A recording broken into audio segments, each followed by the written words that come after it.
శ్రీమహాగణాధిపతయే నమః. ఓం గురుభ్యో నమః. ఓం శ్రీమాత్రే నమః. పరమేశ్వర స్వరూపమైనటువంటి జ్యోతిష, వాస్తు మరియు ఇతర అనేకమైనటువంటి శాస్త్రములను మనకు అందించినటువంటి మహర్షులకి నమస్కారం.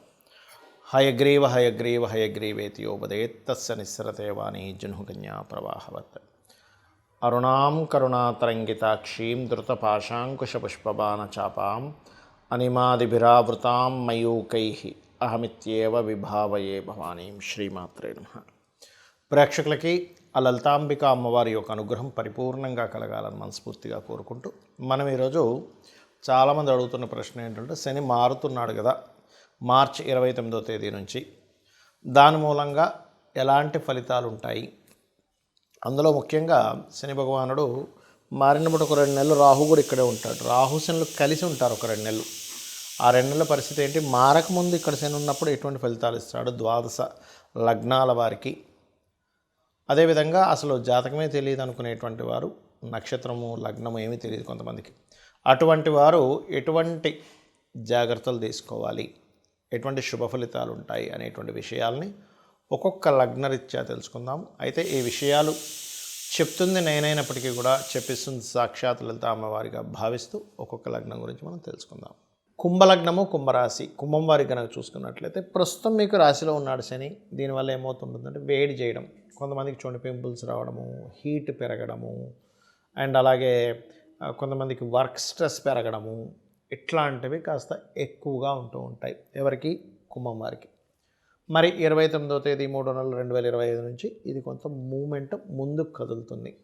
ఎప్పుడైతే ముందుకు కదులుతుందో ఇది ఇచ్చే రిజల్ట్ ఏమిటి అంటే, ఫస్ట్ రిలాక్స్ అండ్ కొంత ఫ్రీ అవుతారు. లగ్నం నుంచి ఎప్పుడైతే శని ముందుకు వెళ్ళాడో, ఇంతకాలం మనం అంటే వీళ్ళకి ఏదో తల మీద ఏదో ఒక భారం బరువు మోస్తున్నటువంటి ఉన్నది కాస్త పక్కకి పెట్టుకున్నట్టుగా ఉంటుంది శని ముందుకు ఎప్పుడైతే వెళ్ళాడో. మరి ఇది ఇచ్చే రిజల్ట్ ఏమిటి? సంతానం కోసం ఎప్పటి నుంచో ప్రయత్నం చేస్తున్నాం మీకు, ఆ యొక్క ప్రయత్నం ఖచ్చితంగా ఫలిస్తుంది. Point number 1. రెండవది, కొత్త ఫ్రెండ్స్ పరిచయాలు అవ్వడం, లేనట్లయితే క్రియేటివ్ ఫీల్డ్స్లో మీరు ఏదైతే ఒక కొత్తగా క్రియేట్ చేద్దాం అనుకుంటుంటారో అటువంటి వాటికి యోగించడం. లాంగ్ టర్మ్ షేర్స్ ఉంటాయి, ఏదో డైలీ ట్రేడ్ గురించి నేను చెప్పట్లే. లాంగ్ టర్మ్ షేర్స్ మీకు అవగాహన ఉంటాయి. అది కూడా మీ జన్మజాతకంలో లాంగ్ టర్మ్ షేర్ మార్కెట్ తెలిసి, మీ జన్మజాతకం లాంగ్ టర్మ్ షేర్స్ మూలంగా ధనయోగం ఉంటే కనుక ఈ 2లో శని కొంతవరకు యోగిస్తాడు మీకు. అంటే లాంగ్ టర్మ్ మూలంగా ధనం రావాలి కాబట్టి. అలాగే ఇక్కడ కళా సంబంధించిన విషయాలు, కళా సంబంధించిన విద్యలు కూడా నేర్చుకోవడానికి యోగిస్తాడు 2వ స్థానంలో శని. ఇక మీరు చేయవలసినటువంటి దేవత ఆరాధన ఏమిటి, ఎటువంటి ఇవి మీకు కలుగుతాయి? ఇక్కడ ఇంకొక విషయం అండి, అన్నదమ్ములు, అక్క చెల్లెలు, సిబ్లింగ్స్తో మాట్లాడేటప్పుడు, అదేవిధంగా సిబ్లింగ్స్తో ఏదైనా అగ్రిమెంట్స్ రాసుకునేటప్పుడు, సిబ్లింగ్స్తో కలిసి ఏదైనా ఒక ఇవి స్టార్ట్ చేసేటప్పుడు మాత్రం చాలా జాగ్రత్తగా ఉండాలి. ఇక మీరు చేయవలసిన దేవతారాధన విష్ణు సహస్రనామాలు వినడము, పఠనము లేదా శ్రవణము చేయండి. అన్ని విధాలా మీకు బాగుంటుంది. కొంతమందికి లగ్నము కానీ నక్షత్రము కానీ రాశి కానీ ఏమీ తెలియదు. తెలిస్తే కనీసం ఏలినాటి శని నడుస్తుందా, అర్ధాష్టమ శని నడుస్తుందా, అష్టమ శని నడుస్తుందా అని ఒక క్లారిటీ ఉంటుంది. అయితే మీకు ఒక విషయం గుర్తుపెట్టుకోవాలి, అందరూ కూడా శని అనగానే అదేదో మన మీద ఆయన కక్ష కట్టి ఇబ్బంది పెడుతున్నాడు అనుకుంటే పూర్తిగా రాంగ్. మీ కర్మే. నవగ్రహాలు కూడా రవి దగ్గర నుంచి 9 కూడా, అందులో 2 ఛాయాగ్రహాలు కూడా మీ యొక్క కర్మే ఆ రూపంలో వస్తుంది. మన కర్మ ఆ రూపంలో ఉందని మనం ఫస్ట్ అర్థం చేసుకోవాలి. రెండవది, ఈ కర్మ దాటలేమా అంటే ఖచ్చితంగా దాటగలం. ఎప్పుడు? శని అంటేనే కర్మకారకుడు, కృషికారకుడు, శ్రమకారకుడు అంటారు. శ్రమ ఎంత మనం చేస్తే శని భగవానుడు అంత ఆనందిస్తాడు. ఇంట్లో పడుకుంటే మాత్రం ఆయన ప్రభావం చాలా ఎక్కువగా ఉంటుంది, గుర్తుపెట్టుకోండి. శుభ్రంగా నేను ఏ పని చేయను, నాకు ఈజీ మనీ రావాలి, ఇలా ప్యాక్ ఆడితే నాకు డబ్బులు రావాలి, ఇలా ఇంకో దేంట్లోనో బెట్టింగ్స్ ఆడితే నాకు డబ్బులు రావాలి అని అనుకున్నారా, శని మొత్తం రోడ్డు మీదకి లాగుతాడు, గుర్తుపెట్టుకోండి. ఖచ్చితంగా రోడ్డు మీదకి లాగేటువంటి గ్రహం ఏదైనా ఉంది అంటే శని భగవానుడు. ఏది? ఈజీ మనీ రావాలనుకుంటే ప్యాకెట్లు ఆడుకోవడం, రమ్మీలు చూస్తుంటాం మనం ఇవాళ రేపు ఫోన్స్లో, రమ్మీ ఆడడం, లేకపోతే ఏదో గుర్రం పందాలకి వెళ్ళిపోవడం, లేకపోతే ఇంకోటి ఏదో పందాలు. అంటే వాళ్ళు తెలివితేటలు ఏమి పెట్టకుండా, ఏ పని చేయకుండా ఇంట్లో కూర్చొని నాకు డబ్బులు రావాలి, లేకపోతే గోవా వెళ్ళిపోయి ఇట్లాంటివి చేసే వాళ్ళకి శని ఎక్కడా సహకరించడు. మీరు అనొచ్చు మరి, ఏమండి మరి కొంతమందికి వస్తుంటాయి కదంటే పూర్వజన్మల్లో విపరీతమైన పుణ్యకర్మలు ఏవో చేసి ఉంటారు వాళ్ళు, అందుకే వాళ్ళకి ఒక్కోసారి లాటరీలో డబ్బులు రావడము, ఏ నిధి దొరకడమో ఇట్లాంటివన్నీ జరుగుతూ ఉంటాయి. అయితే శనికున్న గొప్ప క్వాలిటీ ఏంటంటే కృషి చేశారా ఆయన ఎక్కడా మిస్ అవ్వనివ్వడండి డబ్బులు ఇవ్వడం, నథింగ్, సమస్య లేదు. అయితే ఇక్కడ మీకు మరి నక్షత్రము రాశి తెలియని వారి పరిస్థితి ఏమిటి అంటే శని 12లో న్యాచురల్ 12th హౌస్లో తిరిగేటప్పుడు పర్టికులర్గా అది కూడా రాహుతో తిరుగుతున్నాడు కాబట్టి కొంచెం అందరూ అంటే ఈ తెలియని వాళ్ళు ఇన్వెస్ట్మెంట్ చేసేటప్పుడు మాత్రం జాగ్రత్తగా ఉండాలి. ఎందుకంటే ఇక్కడ తిరిగేటువంటి శని దేశకాల పరిస్థితుల మీద ఎటువంటి ప్రభావం చూపిస్తాడంటే జీవుల మీద కొంచెం హెల్త్ రిలేటెడ్ ఇష్యూస్ మీద ప్రభావం చూపిస్తూ ఉంటాడు ఇక్కడ తిరిగే శని. ఎందుకంటే ఇక్కడ శని ఇక్కడ ఉంటూ గురురాశుల్లో ఉంటూ మరో గురురాశులను చూస్తున్నాడు, జీవుల మీద, హెల్త్ మీద, అలాగే కర్మ వర్క్ మీద. అంటే నేను మీకు గతంలో ఇక్కడికి శని కుంభంలోకి ఎంటర్ అయ్యేటప్పుడే మీకు హెచ్చరించాను 2 సంవత్సరాల క్రితమే. శని ఇక్కడ నుంచి స్లోగా మేషం వరకు వెళ్తున్నాడు.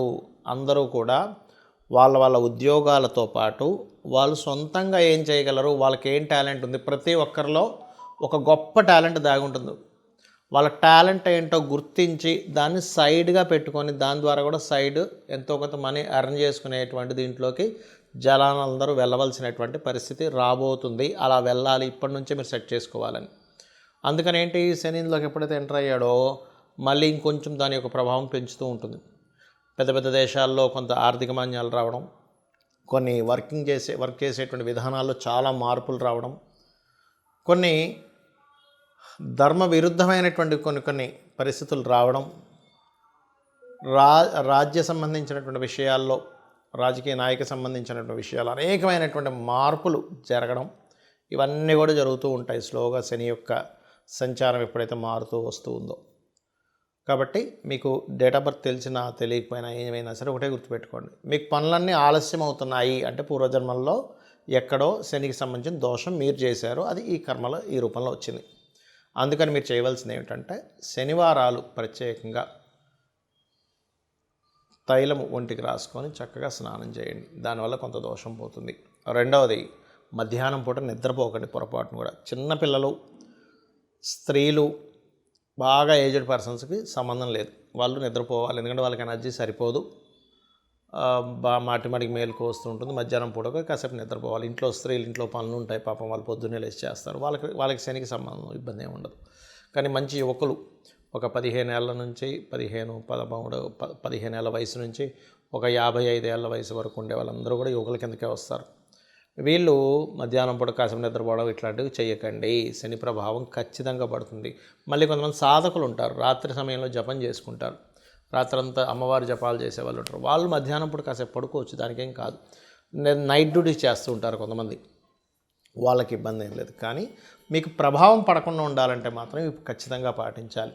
ఎక్కువగా వాకింగ్ చేయాలి, ఎక్సర్సైజెస్ చేయాలంటే మార్స్ ఎనర్జీని పెంచుకోవాలి. ఇక్కడ హోమాలకి ఎక్కువగా పార్టిసిపేట్ చేస్తుండాలి, చండీ హోమము లేదా చండీ పారాయణం చేస్తుండాలి. ఆంజనేయ స్వామి ఆలయం కానీ, నరసింహస్వామి ఆలయం కానీ, ఏదైనా శక్తి దేవత ఆలయాలు లేదా గణపతి ఆలయం లేనట్లయితే మీకు దగ్గరలో రావి చెట్టు ఉన్నా కూడా దాని చుట్టూ ప్రదక్షిణం చేసినా కూడా మీకు ఆ యొక్క దోషం అనేటువంటిది పరిపూర్ణంగా తొలగిపోతుంది.